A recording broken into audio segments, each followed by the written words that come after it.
Colour therapy समझें कि रंगों से हम खेल रहे होते हैं और रंगों से ऐसी सी बीमारियों का इलाज कर रहे होते हैं जो कि एक समझें आप मेडिकल साइंस में लाइलाज बीमारियां होती हैं। सूरज की रोशनी में कुछ ऐसे अल्ट्रा वायलेट कलर भी होते हैं जो हम अपने नेकेड आई से नहीं देख सकते। वो सारे कलर्स हमारी बॉडी में पेनिट्रेट करते हैं और एक स्पेक्ट्रम की तरह बन जाते हैं और वो हमारे तमाम बॉडी के तमाम ऑर्गन्स और उनके सिस्टम को एनर्जाइज कर रहे होते हैं। बड़ी बड़ी बीमारियां जैसे कैंसर है और माइग्रेन है, एथराइटिस का पेन है, लेडीज़ में जो पीसीओडी, पीसीएस, अल्हम्दुलिल्लाह अल्लाह के करम से ये बीमारियां हमारी कलर थेरेपी में बहुत आसानी से ट्रीट हो जाती हैं। आज सबसे एडवांस और सबसे effective, fast result, magical result और इमीडिएटली रिजल्ट और बीमारी को क्योर करता है। अस्सलाम वालेकुम, मैं हूं अली और आप देख रहे हैं आला पॉड। इस दुआ के साथ कि इशरत हाल, नेक अहवाल, बुलंद इकबाल, रिज़्क़ हलाल, उम्दा बोलचाल खुदा से पाएँ हम और हमारे अहलो अयाल और हमारे मुल्क को भी हो नसीब सर बुलंदी, सरफराजी और उरूजो कमाल। तो कहिए आमीन। और शुरू करते हैं आज की आला एपिसोड जो कि आपने देखनी है पूरी, क्योंकि इसमें होने वाली हैं बातें बहुत ज़रूरी। मेरे साथ हैं आज जनाब गुल मोहम्मद साहब। और जब लफ्ज़ गुल गुफ्तगू में आए तो जहन में आते हैं रंग बिरंगे बहुत सारे फूल, और गुल मोहम्मद साहब इन्हीं रंगीन रंगों से जो है इलाज करते हैं बड़ी से बड़ी, पुरानी से पुरानी, मुश्किल से मुश्किल बीमारी का। तो इनसे जानते हैं कि इसके पीछे क्या है भेद, क्या है राज। जी गुल मोहम्मद साहब, कैसे मिजाज हैं आपके? जी अल्लाह का शुक्र, अल्हम्दुलिल्लाह बिल्कुल ठीक हूँ। आप कैसे हैं, आप सुनाएं? अल्हम्दुलिल्लाह। सर ये बताइए कि ये कलर थेरेपी क्या चीज़ है? क्या ये रंगों से मसीहाई है या रंगे मसीहाई है? बेसिकली कलर थेरेपी समझें कि रंगों से हम खेल रहे होते हैं और रंगों से ऐसी सी बीमारियों का इलाज कर रहे होते हैं जो कि एक समझें आप मेडिकल साइंस में लाइलाज बीमारियां होती हैं, वो तक अल्हम्दुलिल्लाह इस कलर थेरेपी से ठीक हो जाती हैं। अच्छा अच्छा। तो इसमें यानी कि जो रंग हैं वो क्या पहनने के लिए दिए जाते हैं या इंसानी जिस्म पे लगाए जाते हैं? तरीक़ाकार क्या होता है इसके इलाज का?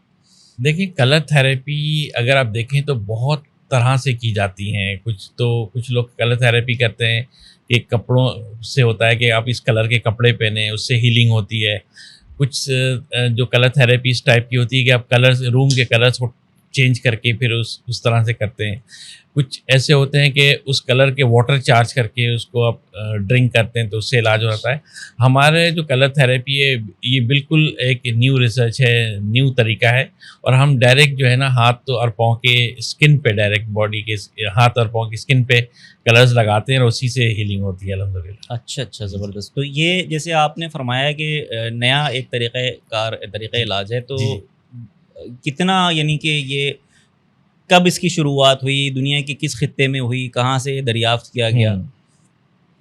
देखिए, कलर थेरेपी की अगर आप हिस्ट्री देखना चाहेंगे तो ये तकरीबन 2500 साल पहले से जो कलर थेरेपी किया जा रहा है, वो इतना अवेयरनेस नहीं थी कि कलर थेरेपी है क्या है। अच्छा अच्छा। उस वक्त समझे कि चाइना और ये इजिप्ट और इंडिया इस जो आप कहते हैं कि उस जो जंगली लोग होते थे, आपने अक्सर मूवीज में देखा होगा, मुख्तलिफ कलर्स लगाते थे चेहरे पे, कबायली या बॉडी में लगाते थे, उनसे वो इलाज करते थे। वो भी एक थेरेपी थी, लेकिन ये तकरीबन मैं बता रहा हूँ 2500 साल पहले की।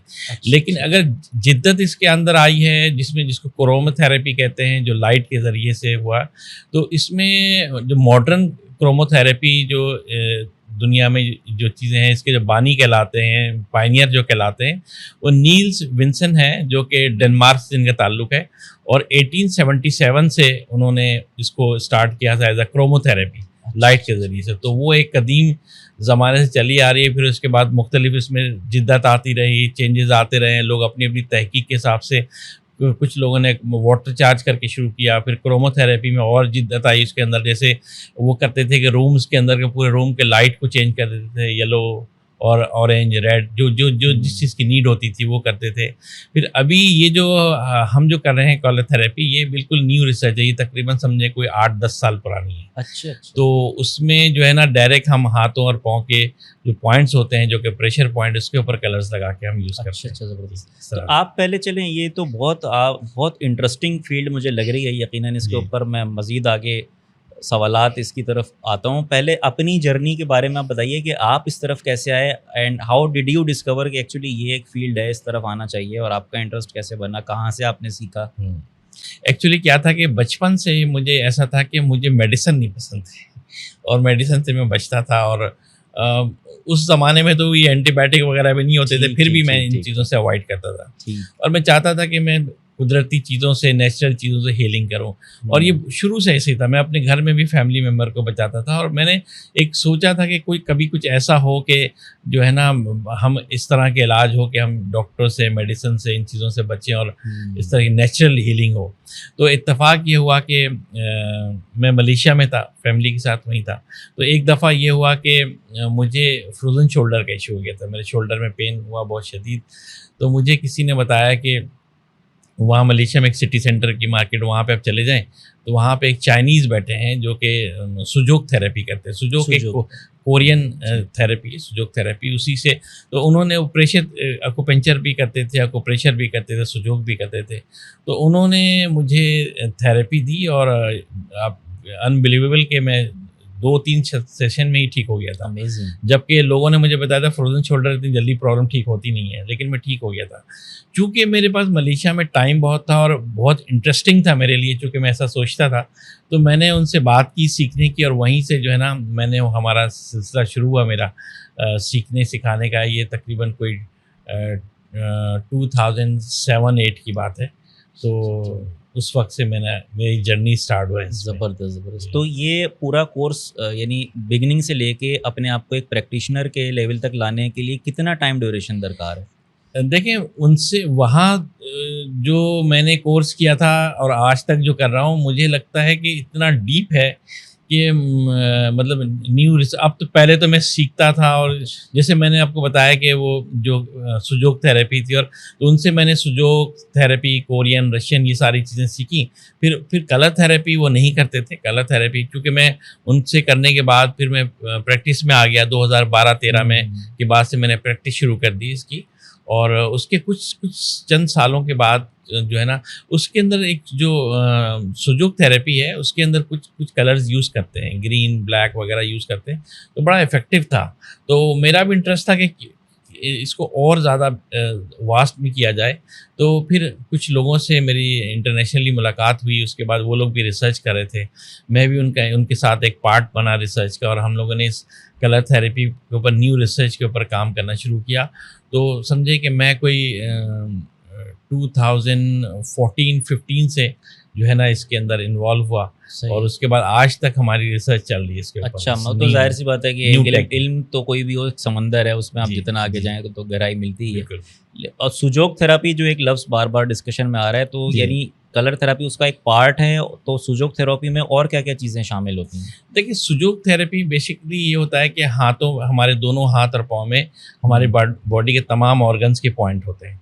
उस पे हम सुजोग में क्या होता है कि हम प्रेशर से भी इसको काम करते हैं, सीड से भी करते हैं, मैग्नेट से भी करते हैं। अच्छा। कुछ कलर से भी कर रहे होते हैं। सीड्स किस चीज़ के? सीड जैसे मेथी दाने। अच्छा। फिर उसके बाद आप ब्लैक पेपर है, काली मिर्च जो है वो, उससे भी करते हैं। और मुख्तलिफ जैसे किडनी बीन्स हैं, तो बहुत सारे सीड्स यूज़ होते हैं। हम उस प्रेशर पॉइंट पे उसको जो है टेप के साथ लगाते हैं, कुछ घंटों के लिए उसकी ट्रीटमेंट होती है। तो उसमें कुछ कलर्स यूज़ होते हैं, बहुत ज़्यादा नहीं होते, और मतलब इतना ज़्यादा वास्ट नहीं है कलर थेरेपी उसके अंदर ज़्यादातर सीड्स से काम होता है और प्रेशर से। तो ये बताइए कि क्या आपने तो चलें आपकी जर्नी मलेशिया से स्टार्ट हुई और वहीं से आपने सीखा, कुछ इंटरनेशनल लोगों के साथ भी लकीली आपका हो गया रब्ता, तो आपकी एक रिसर्च जारी है। लेकिन एक आम स्टूडेंट या एक आम आदमी जिसका इंटरेस्ट इस तरफ हो रहा है, मुझे अगर सीखनी है, तो क्या कोई पाकिस्तान में इदारे हैं, या आप सिखाने के लिए आप भी सिखा रहे हैं, या आपके पास आना पड़ेगा? थोड़ा फॉर्मलाइज है ये एजुकेशन, ये बताइएगा। देखिए, अभी ये जो थेरेपी है, वैसे तो बहुत सारी, जैसे मैंने आपको बताया कलर थेरेपी मुख्तलिफ टाइप से है, लेकिन हम जो कलर थेरेपी कर रहे हैं, जो हम न्यू जो एक रिसर्च है, उसमें हम चंद एक लोग हैं इंटरनेशनली, जो अभी हमारा जो सिलसिला ज़्यादातर फोकस है न्यू रिसर्च पे, प्रैक्टिस पे, अभी तक सिखाना नहीं शुरू किया। जैसे कि पाकिस्तान में मेरे अलावा नहीं है, और नहीं कर रहे। दुनिया में ही पूरे वर्ल्ड वाइड अगर देखें तो चंद एक लोग हैं, गिनती के चंद एक लोग हैं, वो हम सब मिलके आपस में रिसर्च कर रहे हैं। तो इतनी ज़्यादा अभी मार्केट में नहीं है चीज़ें, लेकिन है प्रोग्राम के अनकरीब जो है ना, मैंने सोचा है कि इसको जो है ना एक बाकायदा इसको सिखाया जाए। लेकिन ये है कि प्रॉब्लम एक ये आ रही है कि मैंने कुछ इदारों से बात भी की है, इसकी रजिस्ट्रेशन कैसे होगी। अब वो मुझसे पूछते हैं कि आपकी डिग्री कहाँ से आपने किया, कोर्स कहाँ से, कोई सर्टिफिकेट है। क्योंकि रिसर्च हमारी है, सारी चीज़ें हैं, तो उसमें बहुत टाइम लगेगा इनको समझाने समझने में थोड़ा सा।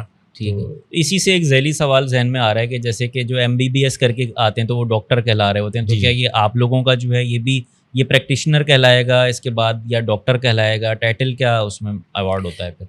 देखिए, डॉक्टर तो नहीं कहलाएगा, हम डॉक्टर नहीं कहलाते, प्रैक्टिशनर हैं और थेरेपिस्ट कहलाते हैं। तो ये हमारी वर्डिंग होती है कि हम थेरेपिस्ट कह लें या प्रैक्टिशनर कह लें, तो ये ठीक है। Colour therapy. लेकिन क्या बुनियादी तौर पे अब एक कलर थेरापिस्ट और प्रैक्टिस में, फुल प्रैक्टिस में आने के लिए क्या ज़रूरी है कि पीछे किसी हद तक आपका मेडिसिन से बैकग्राउंड हो या ताल्लुक़ हो, या एक नॉर्मल आर्ट्स की या BCom वगैरह की भी एजुकेशन लेने के बाद आप ये स्टार्ट कर सकते हैं? देखिए, आपकी एजुकेशन कुछ भी हो, आपने जो आर्ट्स से किया हो, साइंस से किया हो, आपने BCom किया हो, मेडिकल्स में किया हो, उससे कोई फ़र्क नहीं पड़ता, कोई भी कर सकता है। लेकिन मेन जो चीज़ है, आपको मेडिकल की नॉलेज होनी चाहिए, मेडिसिन की नहीं। मेडिसिन हमारे से मेडिसिन का कोई काम ही नहीं है, तो मेडिसिन की नॉलेज ज़रूरी नहीं है। बस ये कि बॉडी के बारे में, आपके बॉडी पार्ट्स के बारे में, बॉडी के ऑर्गन्स के बारे में, ऑर्गन कौन सा ऑर्गन क्या फंक्शन करता है, क्या चीज़ें हैं, तो वो है। बल्कि हमारे इसमें तो इतनी डीप है कि शायद किसी और मेडिकल साइंस में भी नहीं है। जैसे मिसाल के तौर पे अगर आपके कभी कहीं पेन हो जाए, अभी आपकी स्टमक में पेन हो जाता है, तो डॉक्टर इतनी डिटेल्स में नहीं जाते कि आपको क्यों पेन है। आपको पेन है, पेन किलर दे देंगे। एसिडिटी हो रही है, उसके लिए एसिडिटी की आपको मेडिसिन दे देंगे। हमारे इसमें ये होता है कि तमाम ऑर्गन, जैसे स्टमक है, स्प्लीन है, किडनी है, लंग्स है, जितनी भी चीज़ें हैं, हर ऑर्गन में 8 से 10 तरह की प्रॉब्लम्स होती हैं। जैसे उसकी हीट बढ़ जाना, उसमें कोल्ड अटैक होना, उसमें इन्फेक्शन होना, उसकी एनर्जी कोलैप्स हो जाना, उसके अंदर जो इन्फेक्शन हो जाना, तो ये 8 तरह की चीज़ें होती हैं हर ऑर्गन में। हम जब ट्रीटमेंट करते हैं तो ज़्यादातर तो सिम्टम हमें बता देता है कि इसके अंदर प्रॉब्लम क्या है। आया इन्फेक्शन है कि आया उसकी वीकनेस है, उसकी एनर्जी का कोई इशू है, सर्कुलेशन नहीं हो रही है इसके अंदर, या फिर ये वीकनेस हो गई है, या फिर ये कि कोल्ड अटैक है, या हीट अटैक हुआ है ऑर्गन में। तो वो सारे सिम्टम से पता चलता है कि अगर इस ऑर्गन में प्रॉब्लम क्या है। तो उस सारी डिटेल लेने के बाद फिर हम उस चीज़ का इलाज करते हैं जो प्रॉब्लम हो, जिससे क्या होता है कि वो चीज़ हील हो जाती है, प्रॉब्लम ठीक हो जाती है। ठीक। अच्छा, इसमें जैसे हम आम तौर पे जो दवाएं होती हैं, जो कि नॉर्मल मेडिसिन्स की मैं बात कर रहा हूँ, तो उसमें कंडीशन की और मर्ज़ की सिवेरिटी देखते हुए होता है कि भाई लो पोटेंसी की है, फिर उसके बाद एक माइल्ड एंटीबायोटिक आ जाती है, फिर एक हैवी एंटीबायोटिक है। तो क्या इस तरीके से ये आपके क्रोमोथेरेपी में भी जो कलर्स की इंटेंसिटी आप लगा रहे होते हैं वो चेंज होती रहती है, या वो एक ही रहती है ट्रीटमेंट के हिसाब से? नहीं, बिल्कुल, इसमें भी चीज़ें चेंज होती हैं, और बल्कि बहुत मज़ा आ रहा होता है काम करने में इसमें। तो क्योंकि हमें पता होता है इसका कोई साइड इफेक्ट तो होना नहीं है, तो हमें नो साइड इफेक्ट, तो हम इसमें बहुत मज़े से काम कर रहे होते हैं। जैसे अभी मैं आपको एक मज़ेदार बात बताऊंगा, आपको खुद मज़ा आएगा सुन के कि कितने हम मज़े से काम कर रहे होते हैं। जैसे मिसाल के तौर पे किसी की स्टमक की हीट बढ़ गई है, सही है। अब हमें क्या होता है, जैसे अगर आप देखें कि अगर कहीं आग लग रही हो, तो आप क्या कर रहे होते हैं, उस पर पानी मारते हैं ताकि वो आग बुझ जाए। देखिए, अब हम इसमें क्या क्या खेल रहे होते हैं, देखिए वो देखते हैं कि कितनी सिवियरिटी है इसके अंदर हीट बढ़ने की, तो इसमें क्या क्या कर सकते हैं। जैसे हमने क्या किया, आग के ऊपर पानी मार दिया। अब आग के ऊपर जब पानी छिड़कते हैं तो ऊपर से आग तो बंद हो जाती है, लेकिन अंदर जो चीज़ें सुलग रही होती हैं, पूरी धुआं निकल रहा होता है, अंदर से सुलग रही होती है, आग बुझ जाती है। तो हम क्या करते हैं, जैसे हमने सबसे पहला काम क्या किया, आग के ऊपर पानी फेंक दिया, आग बुझ गई। फिर अंदर से तो हमने उसके ऊपर क्या किया, जैसे फॉर एग्जांपल आपने एक बाल्टी पानी और मार दिया, के तौर पे आपने पंजाबी में कहावत है ना कि मिट्टी पाओ। हाँ। तो मिट्टी पाओ का मतलब दबा दो उन चीज़ों को। तो आग को हम क्या करते हैं, पानी के साथ साथ मिट्टी भी डाल देते हैं। मिट्टी के जैसे कलर हम येलो कलर भी यूज़ करते हैं। तो यानी कि आपने पानी को पहले आग को बुझाया, फिर पानी एक्स्ट्रा डाल दिया, फिर मिट्टी डाल दी, ऊपर से फैन भी चला दिया, कूलिंग को बढ़ाने के लिए। तो ये चीज हम अपने इससे सिर्फ रंगों के इस्तेमाल से, नहीं कि सिर्फ रंग रंगों का, आप हर उसकी कलर। डिग्री बढ़ा देंगे, जी हाँ। उसके कलर कॉम्बिनेशन चेंज कर देंगे, सब चीजें। जैसे मिसाल के तौर आग बढ़ी हुई ना, हमने उसमें ग्रीन कलर, आग वाली जो पॉइंट होते हैं उस पे जो स्काई ब्लू है वहां पे हमने ग्रीन कलर कर दिया, यानी कि उसको ठंडा किया। फिर हमने एक्स्ट्रा वाटर यानी कि मजीद ग्रीन कलर लगा दिए।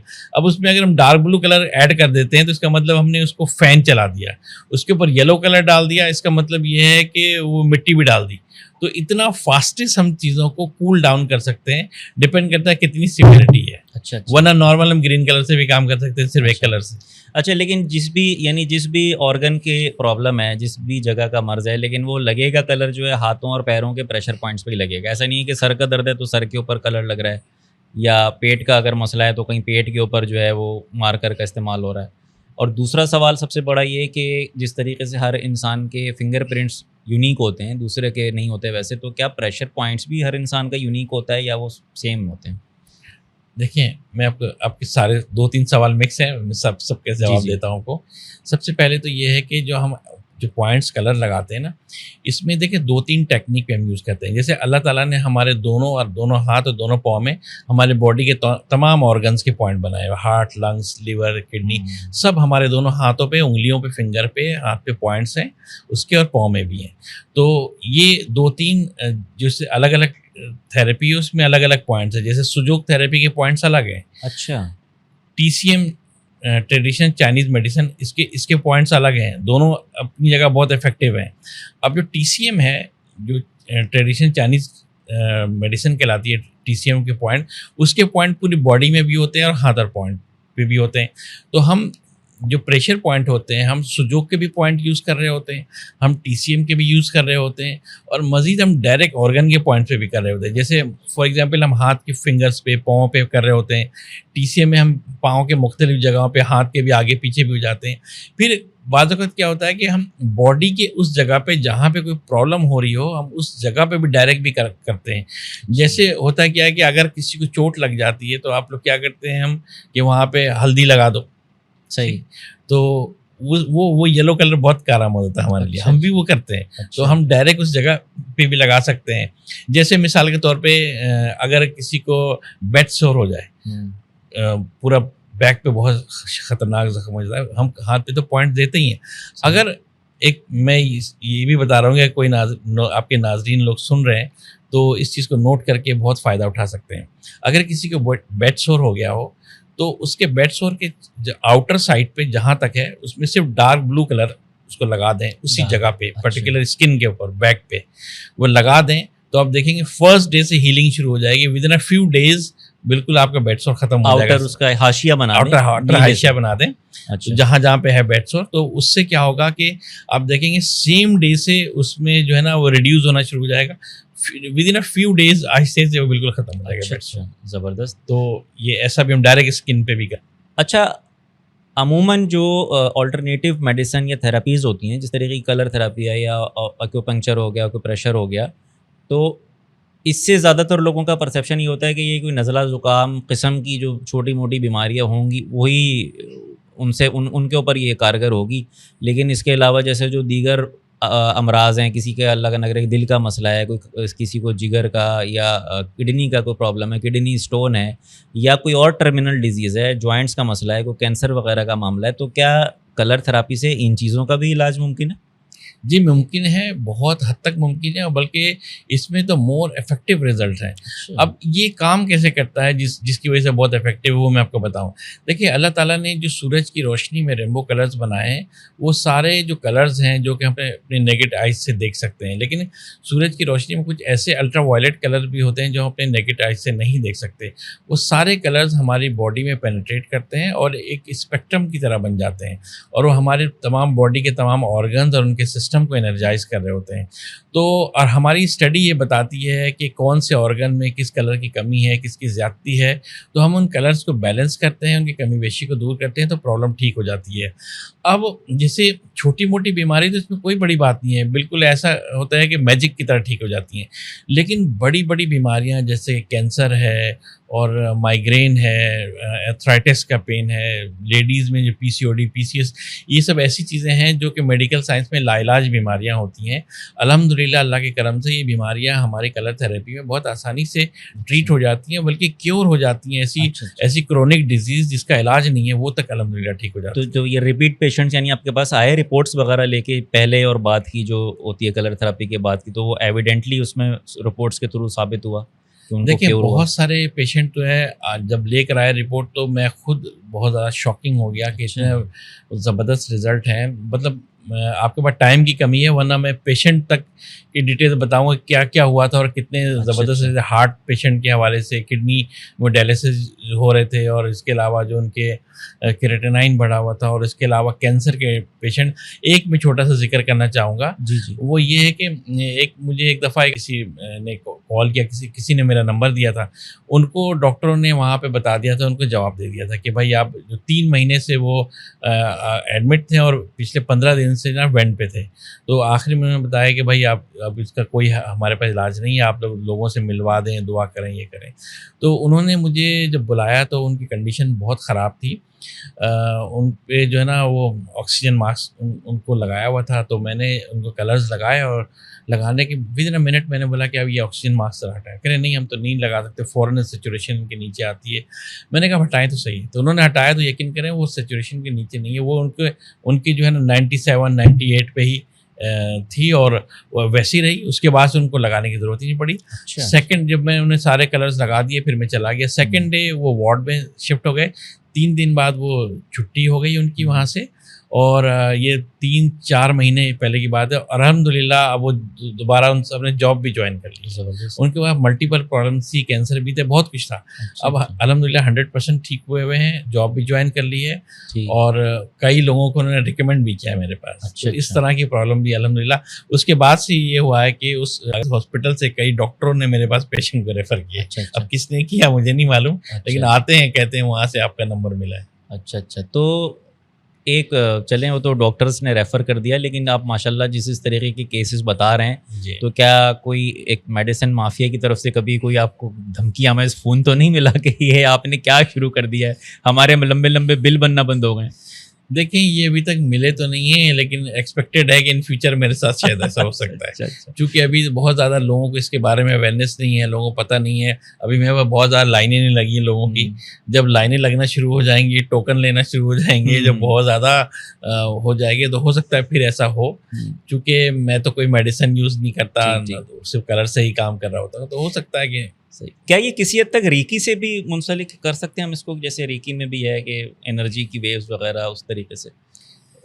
नहीं, क्या ऑल टुगेदर डिफरेंट ही साइंस है ये? बिल्कुल डिफरेंट साइंस है इसमें, ऐसा ठीक, रेकी ठीक। का कोई कॉन्सेप्ट नहीं ठीक होता। तो बल्कि इसमें तो ऐसी चीज़ों का भी हम इलाज करते हैं जो कि और किसी इलाज में सोच भी नहीं सकते, जैसे इमोशनली डिसऑर्डर। अच्छा, हाँ, अभी तक तो हमने जो बात की वो तो हमने जिस्मानी अमराज हाँ। की बात की, लेकिन ये बड़ा आपके नफ्सियाती अमराज भी इसमें है। जैसे मिसाल की तरफ को गुस्सा बहुत आता है, अच्छा। हम उसको कूल डाउन कर सकते हैं। कॉन्फिडेंस की कमी होती है, बहुत से लोग ऐसे होते हैं उनको बहुत कुछ आता है, खासतौर पर बच्चों में प्रॉब्लम जी, होती जी, है जी। कि बहुत कुछ उनको आता है, लेकिन स्टेज पे जाने का पाँव हाथ कांपना शुरू हो जाते हैं, सही। उनकी आवाज़ नहीं निकलती। तो सही, कॉन्फिडेंस की कमी हो, कंसंट्रेशन की कमी हो, फोकस ना हो, गुस्सा बहुत हो, एग्रेसिव हो, या फिर ये कि इवन की एडिक्शन हो। अगर कोई अच्छा। आप नशा करते हैं, आप बहुत ज़्यादा अल्कोहल ले रहे होते हैं, या फिर आप सिगरेट का नशा है, या फिर ये कि आइस आप वगैरह कोई भी किसी कोई किस्म कोई की भी addiction ऐसा है। नशा, इवन कि मैं आपको बताऊं, ये तो एक ऐसी चीज़ है, कोई चीनी बहुत ज़्यादा मीठी मीठी चीज़ें बहुत खाता है, ये भी एक नशा है ना।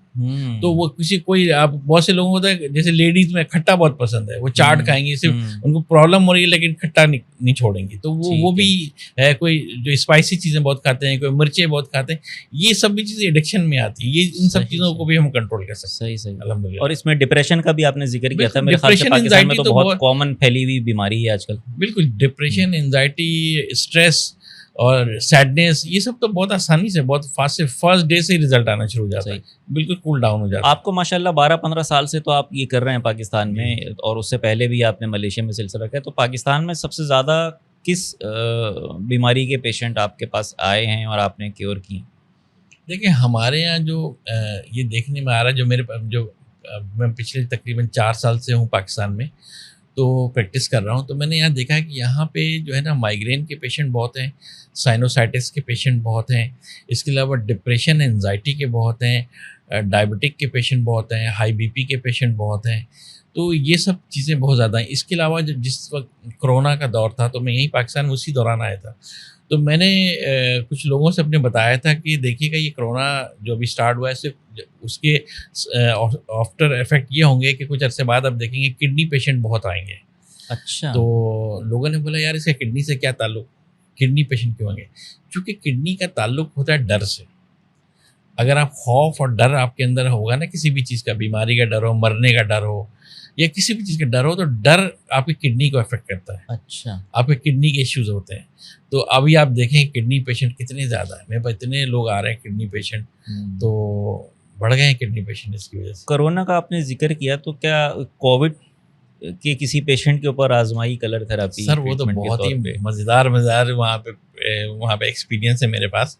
क्योंकि देखिए मैंने उस वक्त जो है ना, उस वक्त मैं पाकिस्तान में नया आया था, तो उसके बाद मैंने कोरोना के लिए जो ट्रीटमेंट बनाई, तो जब लोगों को मैंने बताया कि ये पॉइंट्स लगाएं तो आपको कोरोना वायरस नहीं लगे इंशाल्लाह, कोरोना के किसी किस्म का कोई वायरल इन्फेक्शन नहीं होगा, तो लोगों ने बिलीव नहीं किया। अब जो मेरे अपने थे, जो मुझे समझते थे, मेरे दोस्त, मेरे रिश्तेदार, उन्होंने मेरी बात सुनी, चूँकि मैंने उनको बहुत तफसीली समझाया, तो उन्होंने पॉइंट्स लगाना शुरू कर दिया। और अल्हम्दुलिल्लाह अल्लाह के करम से ये देखने में आया कि जितने लोगों ने भी उस कलर्स को लगाए, उनमें से किसी एक फ़र्द को भी नहीं लगा कोई इन्फेक्शन, बल्कि किसी किस्म का जो सीजनल चेंजेस इश्यूज़ होते हैं वो भी नहीं हुआ, कोरोना वायरस भी नहीं हुआ, कोई प्रॉब्लम नहीं हुई। इवन के हर एज के थे, बच्चे भी थे। मेरे वालिद साहब 85 के हैं, वो ऐसे मार्केट में घूम फिर, इनको कुछ नहीं हुआ। मैं खुद फुल सिम्टम वाले कोरोना वायरस पेशेंट को मैंने ट्रीट किया without any mask, without gloves के, कलर्स लगाए। मैंने अपने प्रोटेक्शन के लिए मैं लगा के रखता था, मुझे भी कुछ नहीं हुआ। वो भी दो दिन में सही हुए लोग, सही पॉइंट से अल्हम्दुलिल्लाह। अच्छा, आप अभी तो जाहिर सी बात है कि कराची में आपका क्लिनिक है फिजिकली जहाँ पे आप होते हैं, और आपके क्लिनिक के टाइम टेबल के हिसाब से आप लोग आपके पास जा सकते हैं, ट्रीटमेंट ले सकते हैं फिज़िकली भी। लेकिन यकीनन कराची से बाहर दीगर शहरों में, बिलखुसूस दीगर ममालिक में जहाँ पे लोग देख रहे हैं हमारे प्रोग्राम, जहाँ जहाँ जाएगा वो देखेंगे, तो उनको अगर आपसे रब्ता करना हो इलाज के लिए, तो उसका तरीक़ाकार क्या? देखिए इस तरह से मैं ऑनलाइन कर रहा होता हूँ। जैसा कि मैंने आपको बताया कि हम चंद एक लोग हैं वर्ल्ड वाइड जो कि हम इसके ऊपर काम कर रहे हैं, तो ज़्यादातर जो मेरे जो लोग हैं साथ में वो सब रिसर्च में ही लगे हुए हैं। मैं भी करता हूँ, लेकिन मैं ज़्यादातर प्रैक्टिस कर रहा होता हूँ। तो उसमें ये है कि ताकि लोगों को फ़ायदा तो पहुँचे। तो अभी तकरीबन कोई 12 से 14 कंट्री ऐसे हैं जहाँ मेरे पेशेंट मौजूद हैं। पाकिस्तान के हर शहरों में ऑलमोस्ट तकरीबन है मेरे पेशेंट, और सब ये ऑनलाइन कर रहा होता हूँ। जो पेशेंट कराची में होते हैं वो मेरे क्लिनिक पे आ जाते हैं, वरना ये कि सारे मैं ऑनलाइन कर रहा होता हूँ। ऑनलाइन का तरीका ये होता है कि मैं व्हाट्सअप पे सारे पेशेंट को लेता हूँ कि व्हाट्सअप पे मुझे वॉइस मैसेज में अपनी डिटेल्स बता दें, या फिर ये कि रिटर्न में बता दें। क्योंकि जब मुझे कॉल्स करते हैं तो मिक्सअप हो जाता है, किसने क्या बोला किसने क्या बोला। तो बेहतर ये होता है कि मुझे व्हाट्सएप पे सारी डिटेल बता दें। जो मुझे रिपोर्ट्स मांगनी होती है वो ले लेता हूँ, मज़ीद जो डिटेल्स चाहिए होता है डिटेल लेके फिर मैं डायग्नोस करके उनको बताता हूँ इशू क्या है इनको, क्योंकि रिपोर्ट कुछ और बता रही है, हमारे नॉलेज के हिसाब से उनको इशू कुछ और है। अच्छा, मतलब ऐसे भी केसेस हुए हैं कि मेडिकल रिपोर्ट को आपने चैलेंज किया? जी हाँ, बहुत दफ़ा ऐसा हुआ है कि रिपोर्ट्स में कुछ और प्रॉब्लम है, क्योंकि हमारे हिसाब से जो हमारी चीज़ें डायग्नोज होती है ना, उसका कोई टेस्ट नहीं है। जैसे मिसाल के तौर पे एक दफ़ा क्या हुआ था कि मेरा भाई यूएई में होता है, उसको ये हुआ कि वो कहने लगा यार मेरे पाँव में बहुत जलन होती है, रात में जब एसी में भी सो रहा होता हूँ तो मैं पाँव में पानी मार के सोता हूँ, इतनी पाँव से हीट निकलती है। तो मैंने उसको ऐसे बोला कि तुम्हारे किडनी की हीट बढ़ गई है। अच्छा, उसने सुना और सुबह उठ के वो जो मेडिकल है उसको फ्री, तो वो हॉस्पिटल पहुँच गया, सारे टेस्ट उसने करा लिए। डॉक्टर ने बताया कि भाई आपकी किडनी में किसी किस्म का कोई प्रॉब्लम नहीं है। उसने बताया कि मेरे भाई ने बताया किडनी की हीट बढ़ी हुई है। डॉक्टर हंस रहे हैं, कह रहे ये क्या होता है। और भाई कह रहे हैं कि भाई उन लोगों के चक्कर में ना पड़ो, ये ऐसा कोई मसला नहीं है, कोई हीट कुछ नहीं है, किडनी बिल्कुल ठीक है। उसने मुझे आके ऐसा बोला, मैंने कहा यार तुम्हें जाने की ज़रूरत क्या थी, दुनिया में कोई ऐसा टेस्ट ही नहीं है जो किडनी की हीट को बता सके किडनी की हीट बढ़ी है। किडनी में थर्मोमीटर लगा दे, तो हीट कैसे बताएंगे, कोई टेस्ट नहीं है। मैंने उसको कलर्स बताया कि अब ये कलर्स लगा लो। कह कौन से कलर लगाऊं, मैंने कहा तुम्हारे बच्चों के जो मार्कर है उससे कलर लगा रहे हो। उसने लगाए, सेम डे सुकून से सोया है। उसे 3 से 4 दिन उसने कलर्स लगाए और यकीन करें आज इस बात को 2-3 साल हो गए, दोबारा उसको कोई पाँव में जलन, हीट वगैरह कुछ भी नहीं हुई। तो बताने का मकसद ये है कि ये जो थेरेपी है, इसमें हम जो कलर्स ये यूज़ कर रहे होते हैं ये किसी भी मर्ज के हवाले से और बड़ा इफेक्टिव होता है, जो कि मेडिकल साइंस में इसका कोई वो नहीं मिलता। आपने अभी जिक्र किया बच्चों के कलर्स का, तो मैं बचपन में पहुंच गया जब हम ऐसे मजाक मजाक में खेल खेल में मार्कर से हाथों पे नक्शो निगार बना लेते तो उस वक्त बड़ी डांट पड़ती थी। हाँ, तो उस वक्त पता होता तो हम भी बताते अम्मा अब्बा को कि भाई ये तो हम कलर थेरेपी कर रहे हैं। देखें ये बहुत अच्छी आपने बात कही है कि इससे मुझे एक चीज़ याद आ रही है कि अक्सर मेरे पास जो लोग आते हैं कहते हैं सर आप तो कलर बिल्कुल आपको पता है, आपने स्टडी की हुई, आपके रिसर्च है, आपको पता है कि किस जगह पे कौन से ऑर्गन के पॉइंट्स है, आप कलर लगा लेते हैं। अब हमने अगर लगाया, आपने जो डायग्राम देते हैं उसको लगा के जब कलर्स लगाते हैं तो उसमें जो है ना वो हमें गलत अगर हमने पॉइंट्स लगा दिए इसका उसको साइड इफेक्ट हो जाएगा, कुछ हो जाएगा। तो ऐसा बिल्कुल भी नहीं होता। वजह ये होती है कि अगर आप कलर गलत जगह पे लगा रहे हैं या गलत कलर लगा रहे हैं तो इसका होगा ये कि सिर्फ रिजल्ट नहीं आएगा, इसका कोई साइड इफेक्ट नहीं होता। अगर साइड इफेक्ट होना होता, जो आपने बात कही कि बच्चे जो हाथों में कलर्स भर लेते थे तो वो सारे कलर लगा के उनकी क्या से क्या हो जाता है उन बच्चों को सारे बिल्कुल लॉजिकल बात। तो ये बेसिकली होता है कि सारे फॉर्मूले के तहत काम होता है। हम एक पूरा एक चार्ट बनाते हैं, कलर चार्ट फॉर्मूले के तहत होता है। फॉर्मूले के तहत जब हम लगाते हैं तो ही इफेक्टिव होते हैं। उसके बिना आप जितने भी कलर लगा रहे हैं कुछ भी नहीं होगा आप। सही। अच्छा, ये कलर चार्ट जो है आपके पेशेंट की एज के हिसाब से तो वेरी करते होगा। ये तो पॉसिबल नहीं कि भाई 4 साल 8 साल का एक बच्चा और वही जो है 18 साल और 80 साल के लोगों का भी उसी तरीके का कलर चार्ट बन रहा है। एज के हिसाब से फर्क जी बिल्कुल। आता अच्छा, वो बात सवाल भी आपको बीच में अधूरा रह गया था जो आपने पूछा था ट्रीटमेंट के हवाले से, उसमें भी ये भी कवर हो जाएगा। तो जो पेशेंट हमें जो करते हैं व्हाट्सएप पे, तो उनसे डिटेल लेने के बाद फिर मैं ये करता हूँ कि उनके एक चीज़ डायग्नोज करता हूँ। डायग्नोज करने के बाद उनके कलर चार्ट बनाता हूँ। अब उसमें डायग्नोज जैसे हर एक पेशेंट के लिए अलग होता है। अब बच्चे हैं, बूढ़े, तो हमें ये ख्याल ये रखना पड़ता है कि पेशेंट की एज क्या है, उनका जेंडर क्या है, उनके जो सिविरिटी कितनी है, उनको और साथ में क्या क्या इश्यूज हैं साथ में, और तो उसके हिसाब से हर एक बंदे के कलर चार्ट अलग बनते हैं। मिसाल के तौर पे किसी को माइग्रेन है, ठीक है, अब माइग्रेन के लिए 10 पेशेंट मेरे पास आ जाएं तो 10 पेशेंट के अलग अलग पॉइंट्स बनेंगे। अच्छा, सेम ऐसा नहीं होता कि आपने पैराडॉल की तरह सबको अपने पैराडॉल खिला दिया। इसमें देखें माइग्रेन के अलग अलग सिम्टम होते हैं। कुछ लोगों को माइग्रेन जो है ना लिवर की वजह से होता है, कुछ गॉल ब्लैडर की वजह से, कुछ स्टमक की वजह से, कुछ की वजह से, कुछ धूप की वजह से, स्ट्रेस की वजह से, लेडीज में हार्मोन इम्बैलेंस होने की वजह से, कुछ को साइनस जो पेशेंट होते हैं साइनोसाइटिस के उसको होता है, वायरल इन्फेक्शन की वजह से चीज़ें हो जाती हैं। मतलब मुख्तलिफ चीज़ें हैं जिसकी वजह से हमें देखना पड़ता है पेशेंट को माइग्रेन पेन हो क्यों रहा है, उसकी रीजंस क्या है, उसके हिसाब से हम उनके कलर चार्ट बनाते हैं। तो हर एक के अलग अलग होते हैं। इस तरीके से कलर चार्ट बना के हम पेशेंट को व्हाट्सअप कर देते हैं, इंटरनेशनली कहीं पे भी हो, वो उस कलर चार्ट को फॉलो करके कलर्स लगाते हैं। कलर अपने कंट्री में जहाँ होते हैं वहाँ पे वो बाय कर लेते हैं, हम उनको बता देते हैं इस तरह की कलर मार्कर ले लें।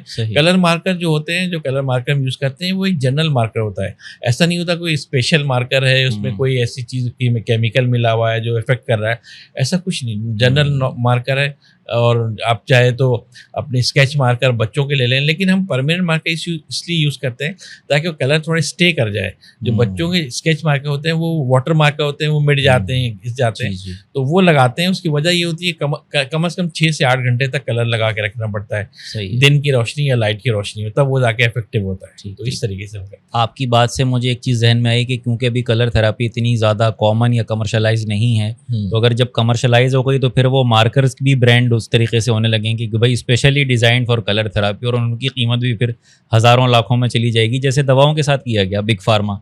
अच्छा, आखिर के 2-3 सवालात की तरफ आते हैं कि एक तो जैसे आपसे इतने डिस्कशन के बाद ये अंदाज़ा हुआ कि भाई एक बहुत ज़्यादा डीप नॉलेज है कलर थेरेपी की और बहुत प्रैक्टिसिंग है और इसके बड़े नतायज भी हैं और हौसला अफजा नतायज हैं। तो जितने भी तरीक़ेकार इलाज के मौजूद हैं, चाहे वो एलोपैथिक हो या वो होम्योपैथिक हो या वो एक्यूपंक्चर, एक्यूप्रेशर वगैरह वगैरह, इसमें कलर थेरेपी भी, तो इसमें आप कलर थेरेपी को किस दर्जे के ऊपर रेट करते हैं? देखें, अगर कलर थेरेपी के दर्जाबंदी अगर मैं करना चाहूँ, मुख्तलिफ बहुत तरीके इलाज जो हैं, जो ट्रीटमेंट के तरीक़ेकार हैं, तो शायद आप भी मेरी बात पे बिलीव ना करें या कोई भी ना करें, लेकिन मुझे पता है, मैं इसको साबित भी कर सकता हूँ कि कलर थेरेपी इस वक्त दुनिया में जितने तरीके इलाज हैं, चाहे एलोपैथिक हो, होम्योपैथिक हो, हर्बल हो, Chinese, Russian, Korean, acupuncture, acupressure, जितनी भी तरीका इलाज है, सबसे एडवांस और सबसे effective, fast result, magical result और इमीडिएटली रिजल्ट, और बीमारी को क्योर करता है। के तौर पे मैं आपको एक छोटे से एक मिसाल देता हूँ, उससे आपको आइडिया हो जाएगा। हमारे कलर थेरेपी में जो सबसे फर्स्ट स्टेप होता है ना, जो बच्चों का काम ABCD, वो होता है किसी भी ऑर्गन की हीट को ख़त्म करना या कोल्ड को ख़त्म करना। अब जैसे स्टमक की हीट बढ़ जाती है, स्टमक की हीट बढ़ने से क्या होगा, आपको एसिडिटी होगी। आप कुछ भी स्पाइसी चीज़ें खाएं, ऑयली चीज़ें खाएं, एसिडिटी होती है। जब इसकी सिवियरिटी बढ़ जाती है तो क्या होता है, मुंह में छाले हो जाएंगे। आप जब ब्रश करेंगे तो गम्स से आपकी ब्लीडिंग होगी, आपके मुंह से बैड स्मेल आएगी, आपको प्यास लगेगी, गला खुश्क होगा, आपको भूख बढ़ जाएगी, प्यास बढ़ जाएगी। ये सब आपके टंग देखेंगे तो रेडिशनेस हो जाएगी। ये सब सिम्टम है कि स्टमक की हीट बढ़ गई है। आप मुझे बता दें, आप भी सब कुछ जानते हैं कि आज तक कभी भी किसी पेशेंट को देखा जिसको एसिडिटी होती है, उसकी प्रॉब्लम ठीक हो गई हो? वो मुख्तलिफ मेडिसिन ले रहा होता है ताकि उसको एसिडिटी के हवाले से, या फिर ये कि परहेज कर रहा होता है कि भाई मैं ये नहीं खाऊंगा, इससे मुझे एसिडिटी हो जाती है, ये होता है। ये ना पूरे वर्ल्ड वाइड पूरे दुनिया में इसका इलाज नहीं है। हमारे कलर थेरेपी में सेम डे से रिजल्ट आता है, with in a few days stomach की हीट बिल्कुल खत्म हो जाती है, ना आपको मेडिसिन की जरूरत पड़ती है, ना परहेज करने की जरूरत पड़ती है, कोई भी एसिडिटी बिल्कुल नॉर्मल हो जाते हैं। और यही एक छोटा सा काम, जो मामूली सा काम है, पूरी दुनिया की मेडिकल साइंस मिलके ख़त्म नहीं कर सकती।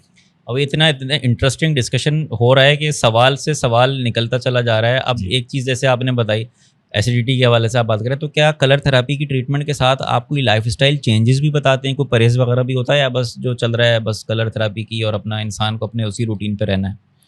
देखिए, हमारे कलर थेरेपी में इतना जो है ना परहेज का सिलसिला नहीं होता, जो कि मुख्तलिफ मेडिसिन के साथ ये होता है कि अगर आप कुछ चीज़ों से परहेज नहीं करेंगे तो मेडिसिन का असर नहीं होगा। हमारे इसमें चूँकि नेचुरल थेरेपी है, इसमें कोई ऐसा नहीं होता। हाँ, कुछ ऐसे पेशेंट होते हैं जिसके लिए, जैसे मिसाल के तौर पर किसी अर्थराइटिस है, जो रेमोटाइड अर्थराइटिस है, ऑस्टियोआर्थराइटिस, जो जॉइंट्स पेन वगैरह, तो पेन में हम जो है खट्टी चीज़ों से परहेज करने का बताते हैं। तो ये एक चीज़ है कि जो है ना उसमें बताते हैं, मतलब चंद एक चीज़ है जिसमें, वरना तो कोई ऐसा खास कोई नहीं है कि हर बीमारी में कोई परहेज का ऐसा मसला नहीं होता। हाँ, एक चीज़ ज़रूर होती है कि हमारे कलर थेरेपी में कुछ हम इंस्ट्रक्शन देते हैं। जैसे मिसाल के तौर पे अगर लेडीज़ में उनके पीरियड्स हो रहे हैं तो उस दौरान हम मना करते हैं कि आप कोई भी कलर्स ना लगाएं। अच्छा। तो उससे क्या होता है, उनकी जो है ना साइकिल की ब्लीडिंग बढ़ सकती है, तो वो ख़ास तौर पे हम डार्क ब्लू कलर से अवॉइड करते हैं। अच्छा। और जैसे अब जब कोई पेशेंट हो, हम उनकी ट्रीटमेंट बनाते हैं तो हम ख़ास तौर पे ये भी पूछते हैं आपको हाई बीपी का इशू तो नहीं है। अगर उनको हाई बीपी की इशू हो तो हम उसका ख्याल रखते हैं कलर चार्ट बनाने में कि हम कुछ कलर, जैसे डार्क ब्लू कलर है, उसका यूज़ ना करें, क्योंकि डार्क ब्लू कलर से जो है ना उनकी बीपी इंक्रीज हो जाती है। इनफर्टिलिटी का भी इलाज है इसमें? जी अल्हम्दुलिल्लाह, इनफर्टिलिटी का भी इलाज मुमकिन है। इंसानी नफ्सियात का इसमें कितना अमल दखल है? जैसे आप कलर लगा रहे हैं तो एक है कि इंसान का दिमाग उसको ये बता रहा है कि भाई ये चीज़ सही हो जाएगी, तो आपको पता है एवरीथिंग इज़ इन ब्रेन। तो क्या नफ्सियाती तौर पे भी ये चीज़ कारगर होती है या नफ्साती तौर पे ही कारगर होती है सिर्फ? देखिए, वैसे तो इसका कोई ख़ास असर अंदाज नहीं होता, लेकिन कुछ हद तक होता भी है। चूँकि एक नई चीज़ है, बिल्कुल न्यू रिसर्च है, तो इतनी जल्दी लोग इसको एक्सेप्ट नहीं करते, इसको बिलीव नहीं होता कि बड़े बड़े डॉक्टर ने तो हमारा कुछ नहीं कर पाए, तो ये हमारे कलर थेरेपी से, जो ना हम कोई मेडिसिन खा रहे हैं, ना कोई इंजेक्शन लग रहा है, कलर लगाने से क्या हो जाएगा। तो जो बहुत जगहों से एक्सपेरिमेंट कर चुके होते हैं ना इन मुख्तलिफ इलाज से, तो वो इन चीज़ों में छोटी मोटी समझते हैं, उसको बिलीव नहीं करते। तो इससे होता क्या है कि अगर उनका ट्रस्ट नहीं हो, बिलीव ना हो, तो उसमें क्या होता है कि उसमें थोड़ा सा कुछ फ़र्क पड़ता है। फॉर एग्जांपल ये है कि अगर हम एक ऐसे इंसान को कलर्स लगा रहे हैं जैसे उनको कोई भी बिलीव नहीं, वो करना ही नहीं चाहते, उनके घर वाले ज़बरदस्ती कह रहे हैं कि आप ये करो, तो उस कंडीशन में क्या होता है कि रिजल्ट फिर भी आता है, लेकिन आप समझे कि रिजल्ट 80% रिजल्ट आता है, फिर भी आता है, चाहे कि बिलीव करें ना करें। और अगर उनका बिलीव का लेवल वैसी होगा कि वो ट्रस्ट करेंगे, हाँ वाकई इससे में जो फ़ायदा होगा, तो उसमें क्या होता है कि और 20% ऐड कर ले तो 100% हो जाता है। लेकिन मेरे पास बहुत सारे पेशेंट ऐसे आए हैं, बल्कि बहुत ज़्यादा ही आते हैं, जिनको बिलीव ही नहीं होता, क्योंकि इतनी बड़ी जगहों पर बड़े बड़े डॉक्टर से इलाज करा चुके होते हैं, इनको बस मामूली सी बात लगती है, उनको बोलते हैं इससे क्या हो जाएगा। लेकिन जब उनको रिजल्ट आता है ना, तो वही पेशेंट ऐसे हो गए हैं मेरे पास कि कहते हैं कि इससे बढ़ के और कुछ है ही नहीं, वो कुछ और सुनते हैं, इनका पूरी ठीक है। फैमिली, उनका पूरा खानदान में कुछ भी छींक भी आ जाए तो मेरे पास आते हैं ठीक कि है, भाई ठीक अब यहीं से इलाज करना, अब डॉक्टर के पास सही, जाना ही नहीं है। सही। तो ये जो इसमें ट्रीटमेंट्स हैं, कोई भी किसी भी चीज़ का ट्रीटमेंट, वो क्या वन टाइम ट्रीटमेंट लेने से क्योर हो जाता है, या एपिसोडिक एक चलता है सिलसिला कि भाई मिसाल के तौर पे माइग्रेन के 6 सेशन होने, या कोई गुर्दे का इशू है तो उसके 12 सेशन होने? देखिए इसमें जो है ना डिपेंड करता है आपको इशू क्या है। कुछ चीज़ें तो एक दफ़ा में ठीक हो जाती हैं, अच्छा। कुछ चीज़ें 15-20 दिन में, महीने में, 2 महीने में, 3 में, डिपेंड करता है इशू क्या है, उसके हिसाब से होते हैं। लेकिन जैसे खासतौर पे पेन से रिलेटेड, अगर आप पेन हो आपको कहीं पे भी, तो with in a second result आता है। जैसे ही मैं आपको कलर टच करूंगा आपके फिंगर पॉइंट्स पे, एक्यूरेट पॉइंट पे जहाँ पे जी, मैं जी। कलर लगाना है, तो कलर टच होते ही आपके पेन में रिलीव आना शुरू हो जाएगा। ठीक, ठीक। लेकिन उसमें ये नहीं होता कि एक दफ़ा किया और ठीक हो गया। तो उसको ठीक। मैं कलर चार्ट जो बना के देता हूँ, पेशेंट को मेरे पास रोज़ाना नहीं आना पड़ता हम्म। सेशन के लिए, वो उसी को फॉलो करके घर पे खुद से कलर लगाते हैं और ठीक डेली है। बेसिस में फिर उनको ठीक। बता देता हूँ कितने अरसे तक करना है, इस तरीके से करते हैं। ठीक है, ठीक है। इसके अलावा बहुत सारे ऐसे ट्रीटमेंट है, अगर मेरे यूट्यूब चैनल भी मैंने अपना जी, जी। बनाया हुआ है ना, जी, जी। रेनबो हीलिंग विद कलर्स के नाम से, तो वहाँ पे मैंने 50 प्लस जो छोटी छोटी प्रॉब्लम घरों में होती है उसकी ट्रीटमेंट मैंने। तो ये आजकल जो आई फ्लू चल रहा है, इसके ऊपर भी आपने वीडियो तो बनाई हुई थी उसके ऊपर, तो ये आला पॉट के जो देखने वाले हैं उनके लिए अगर कोई टिप इस हवाले से आप देना चाहें कि?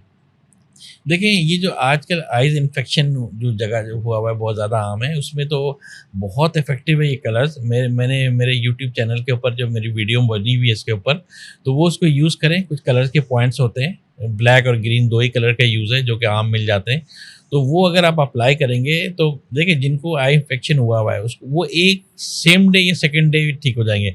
जैसे वो कलर अप्लाई करेंगे विद इन अ सेकेंड, अगर उनके आंखों में चुभन सी हो रही है या जलन महसूस हो रही है या आंख खुल नहीं रहे, तो वो कलर टच करते ही विद इन अ सेकेंड या मिनटों में समझे उनकी आंख भी खुल जाएगी, जलन वलन सब ठीक। नॉर्मल हो जाएगी। 2 दिन के अंदर, 1 से 2 दिन के अंदर बिल्कुल ठीक हो जाएंगे। और अगर ये लगा के पॉइंट्स रखेंगे तो आपको होंगे ही नहीं इंशाल्लाह ताला।